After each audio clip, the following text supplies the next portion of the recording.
Have you ever wondered why you're drawn to certain songs? Why Canadian treasure Celine Dion makes you cry every time? Today we're going to look at how the people who produce music manipulate the deepest elements of the human psyche in order to keep you listening to their songs. Now before we even get started, I've got a disclaimer. This video is not a scientific thesis, it's merely the musings of a simple musician. I did take an intro to psychology class in university and passed with stumbling colors. But D's get degrees, so let's dive in. There's a theory presented by Stephen Rice, a former psychology and psychiatry professor at Ohio State. He said that human behavior can be broken down into 16 basic desires that fuel our motivation. A skilled songwriter will play with these things in order to keep us interested in their song. Among these basic desires is the need for acceptance. Receiving approval from society is something we've evolved to need. Back in the day, the outcasts who weren't part of the caveman squad didn't get to snack on the woolly mammoth. Now, do you ever wonder why you hear the majority of background vocals during the chorus of a song? After all, the chorus is the part we're most likely to be singing along with. When I'm singing along to Toby Keith's Red Solo Cup, Red Solo Cup,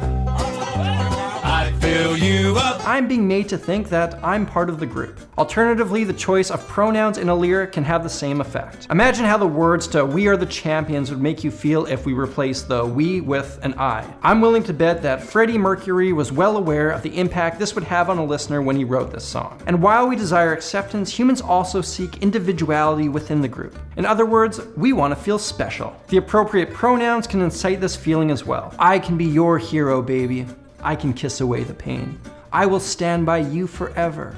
You can take my breath away. Do you feel special yet? Do you feel like Enrique has a direct line into your heart when he sings those beautiful words? I know I do. A great singer and songwriter can make you think that a song was written about you and for you. This general concept also ties directly into our need for romance as well. Individuality and acceptance can also be seen in the production of a song. You know how certain eras of music have certain defining sounds to them. Take for example that rapid snare you hear all over the radio today. I'd bet that whoever first came up with this thought to themselves, wow, this sounds cool and different. Another artist caught wind of this, felt it helped them stand out from the crowd, and used it as well. Before long, the entire in-group is using this effect, until eventually it becomes dated and overly predictable. Which is a nice segue since the entire concept of musical theory is built on our desire to seek predictability within meaning and order. When I first start approaching this subject with students, I tell them that music theory doesn't tell us what we need to do in a song. Instead, it tells us what the most common musical expectations would be for someone who grew up listening to Western music. When things make sense, we have a feeling of control, which is why we desire order. If I hear a G7 chord, music theory tells me that I can probably expect to hear a C major next. But if there is too much order and I can predict the harmony in an entire song, I'm probably going to find it boring. We also need some spontaneity to keep us curious. It's a fine line though. At one end of the spectrum you have free jazz, which to many sounds like chaos and disorder. At the other end is the obvious and overly predictable, think lullabies and children's music. The happy ground in the middle is when we find something a listener can partially expect with an interesting trick thrown in. Musical theory can teach us these twists. Analyzing a great song like Blackbird by the Beatles can show us this practice in effect. Believe it or not, we can also find our desire for vengeance if we look at musical theory. When I think about vengeance, I think about that little twerp who stole my lunch money and how I didn't lose any sleep when he got chickenpox and fell in the river. Evil is justly conquered by good. In music, we can imagine dissonance as evil. That is something that sounds ugly or tense. Certain musical spacings embody this, but none greater than the infamous tritone. When two notes are played simultaneously that are separated by 3 musical steps, they sound like this.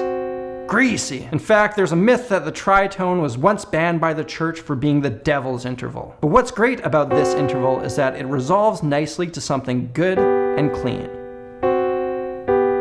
Not too different from this concept is our intrinsic desire for idealism. We want fairness, good things to happen to good people, bad things to happen to bad. A talented performer will bring us to their side, getting us invested in their message. When Rage Against the Machine is repeating that refrain and killing in the name of, we are with them. Zach De La Rocha, in slightly more colorful terms, is saying, no thank you, I will not oblige your request. And if you like that song, you probably believe that he is justified in saying that. Idealism is the backbone to entire genres and generations of music. Ever heard of Woodstock, and not the one in 1999? It's easy enough to see the desire for power and tranquility in music. The use of dynamics, loud and quiet, is a crucial part of composition. The instruments and timbre choices will influence these concepts as well. I find it more interesting, though, to look at our desire for social status. Music is full of hero worshipping. People would spray paint Clapton as God around London in the 60s. More recently, I've heard Beyoncé referred to as a queen. Michael Jackson, the king of pop. Prince, well, that was just his name. When we go and see a live performance, the musician is up there on the stage, light shining on them, center of attention. And part of us loves it because we place these artists higher on the social ladder. We desire to be like them, while we also need someone to look up to as a leader. We care about what they say and sing because they're in these places of power. To wrap this up, I want to talk about my favorite way that music preys on our basic needs: the desire for physical activity and stimulation. And my God, if there is music out there that doesn't get you moving your body in some way, I don't want to hear it. Just dance, baby. Just dance.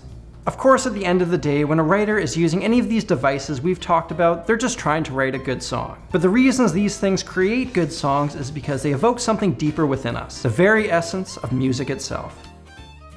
I want to give a big shout out to Squarespace for sponsoring today's video. If you need a domain, website, online store, Squarespace should be your first and last stop. I'm offering a promo code for 10% off if you go to squarespace.com/samuraiguitarist. Now, I gotta be honest, I didn't always use Squarespace, and that's why my website is total garbage. But I've started the process of redoing it with them, and I am pumped. It's intuitive, it looks great, and if you need help, the customer service is amazing. Start your free trial today at squarespace.com, and for 10% off your first purchase, go to squarespace.com/samuraiguitarist. Thank you all so much for watching, and a big thank you to everyone who supports my channel through Patreon. Making these videos is a full-time job, and that's made possible by people like you. For that, I'm truly grateful. I'm Samurai Guitarist, and I will see you again soon.